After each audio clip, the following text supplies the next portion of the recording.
2018 में एक फिल्म आई थी जो ना टिपिकल हॉरर थी और ना ही माइथोलॉजिकल। वो एक अजीब सी दुनिया थी जहां लालच, फोकलोर और कर्स सब एक साथ एग्जिस्ट करते थे और उस फिल्म का नाम था टुम्बाड।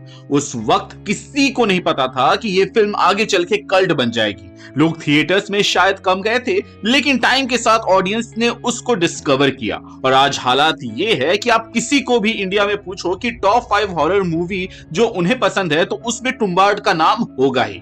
अगर पहली फिल्म एक कर्स्ड माइथोलॉजी का सिर्फ एक चैप्टर थी, तो जो आ रहा है वो शायद पूरी किताब खोलने वाला है, क्योंकि अब ऑफिशियली काम चालू हो चुका है टुम्बाड 2 पर। और अब सबसे जूसी अपडेट ये है कि टुम्बाड 2 की दुनिया में ऑफिशियली एंटर कर चुके हैं नवाजुद्दीन सिद्दीकी। अब नवाज जैसा एक्टर जब इतने लेयर्ड वर्ल्ड में आता है तो ऑटोमेटिकली दो चीजें माइंड में आती है। पहला ये कि या तो वो एक morally grey protagonist type character को प्ले करेंगे, या फिर वो एक ऐसा एंटागोनिस्ट होगा जो सिर्फ विलन नहीं बल्कि खुद एक ट्रेजेडी होगा। स्पेकुलेशन ये भी चल रहा है कि शायद तक वो एक नए देवता, किसी कर्स जमींदार या फिर एक ऐसे इंसान को प्ले कर सकते हैं जो गॉड्स और ह्यूमंस के बीच का ब्रिज बने। यानी कि जो माइथोलॉजिकल स्टोरी हमें देखने को मिलेगी, इस बार हम उसको और भी अच्छे से जानने वाले हैं। अब मैं आपसे पूछता हूं कि पहली फिल्म की सबसे बड़ी स्ट्रेंथ क्या थी? ना कोई फ्लैशी सीजीआई, ना कोई over the top spectacled.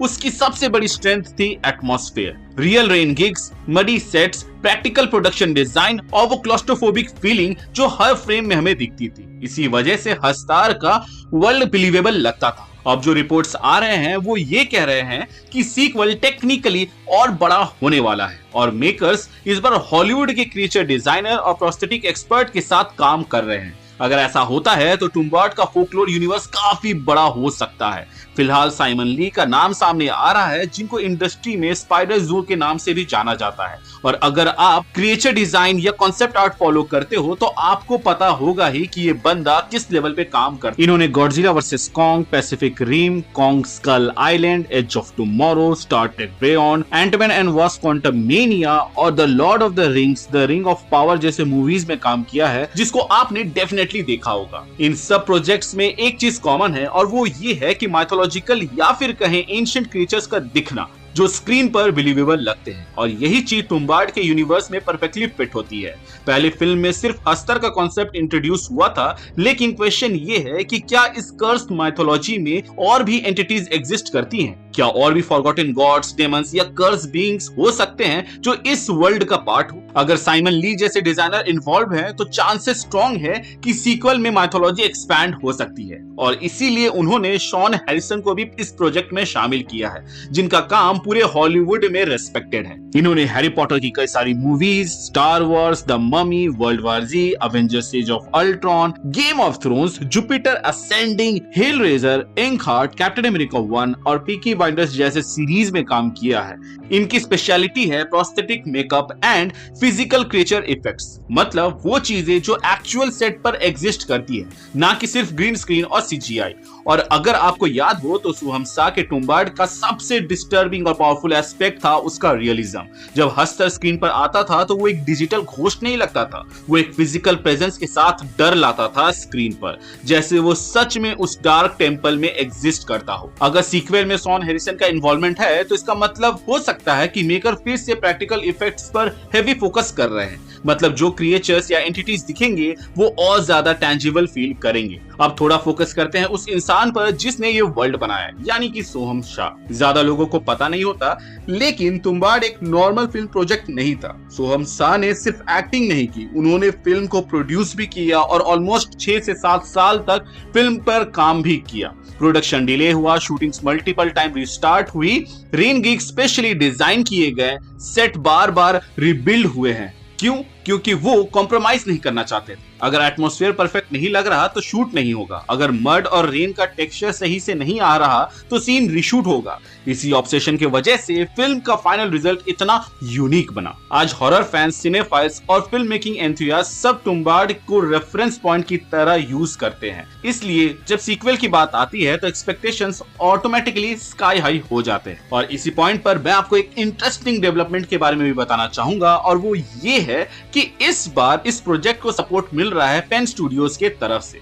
Pen studios वो स्टूडियो है जो लार्ज स्केल प्रोडक्शन को सपोर्ट करता है। इन्होंने प्रेजेंट किया है फिल्म्स जैसे कि RRR और गंगूबाई काठियावाड़ी। मतलब सीधी सी बात यह है कि पहली फिल्म रिलेटिवली टाइट बजट में बनी थी, लेकिन इस बार अगर बिगर स्टूडियो बैकिंग दे रहे हैं तो सोहमसा टुम्बा 2 के स्केल को नेचुरली एक्सपैंड कर सकते हैं। और यहाँ एक इंटरेस्टिंग पॉसिबिलिटी भी आ जाती है कि क्या टुम्बा 2 सिर्फ एक फिल्म तक सीमित रहेगी या एक माइथोलॉजिकल फ्रेंचाइज बनेगी।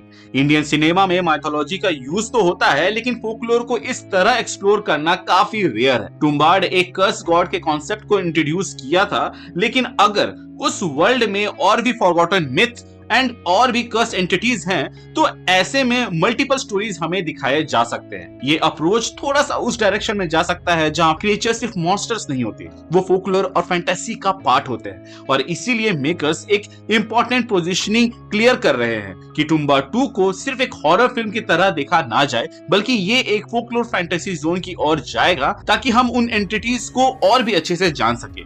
मतलब फोकस सिर्फ डर पर नहीं होगा, फोकस होगा माइथोलॉजी, कर्स, लेजेंड एंड उन स्टोरीज पर जो जनरेशन से छुपी हुई है। मैं पर्सनली सबसे पहले तो ये जानना चाहूंगा कि क्या हस्तर वापस आएगा या फिर सीक्वल में नए गॉड्स या एंटिटीज को इंट्रोड्यूस किया जाएगा, क्योंकि भाई हॉलीवुड के बेस्ट बंदों को लाया जा रहा है और साथ ही साथ नवाज भाई भी इधर हैं, तो इनका टारगेट ऑलरेडी बहुत ही ज्यादा हाई है, तो इनका एग्जीक्यूशन भी उसी लेवल पे होना चाहिए। इसके अलावा क्या स्टोरी कर्स के ओरिजिन तक जाएगी और क्या फिल्म तुम्बाड विलेज से बाहर निकल कर एक बड़ा माइथोलॉजिकल वर्ल्ड को एक्सप्लोर करेगी, ये देखना भी दिलचस्प होगा। अब यहाँ पर हम कुछ पॉसिबिलिटी भी डिस्कस कर लेते हैं। टेक्निकली तुम्बाड नाम होने का मतलब ये नहीं हुआ कि कहानी उसी गांव में टेक प्लेस करेगी।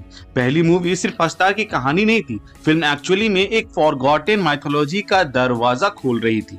मतलब तुम्बाड एक ऐसी जगह हो सकती है जहां और भी कर्स्ड एंटिटीज या गॉड्स बंद हुए हो। अगर सीक्वल में पांडुरंग को कंप्लीटली साइड भी कर दिया जाए तो एक नया गॉड और एक कर्स्ड एंटिटी इंट्रोड्यूस किया जा सकता है। मे बी नवाज भाई उसी के लिए हो, जिसकी वजह से तुम्बाड 2 का टाइटल भी यहाँ पर काम कर जाएगा। अगर तुम्बाड का सेकेंड पार्ट आए तो सबसे स्ट्रॉन्ग डायरेक्शन ये भी हो सकता है कि वो पांडुरंग की कहानी को आगे बढ़ते हुए दिखाए, जो कि फर्स्ट फिल्म के एंडिंग में बच जाता है और हस्टर का सीक्रेट जानता है। भाई पॉसिबिलिटी तो बहुत सारे हो सकते हैं, जिस पर हम अपने आने वाले वीडियो में बात करेंगे, लेकिन फिलहाल के लिए आपका क्या ओपिनियन है आप हमें कमेंट सेक्शन में जरूर बताइएगा। क्योंकि international creature designers, prosthetic wizards और पेन स्टूडियोज की बैकिंग और सोहमशाह का वही पुराना जुनून इस बात की गारंटी देता है कि टुम्बाड 2 लेवल अप करेगी। और अगर ये कॉम्बो सही तरीके से लैंड हुआ तो टुम्बाड सिर्फ एक फिल्म नहीं रहेगा, ये इंडिया का अपना माइथोलॉजिकल यूनिवर्स बन सकता है, जहां हर कहानी के पीछे एक नया देवता, एक नया श्राप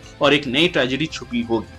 अब तुम बताओ, तुम्हें सोहमशाह के टुम्बाड 2 में सबसे ज्यादा क्या देखना है? हस्तर का रिटर्न, एक नया देवता, या पूरा नया रीजन जहां बारिश ही बारिश हो रहे हो और वहां पर छुपा है एक नया खतरा? हमें कमेंट सेक्शन में जरूर बताइएगा। मिलते हैं एक नए वीडियो में नए टॉपिक के साथ, तब तक के लिए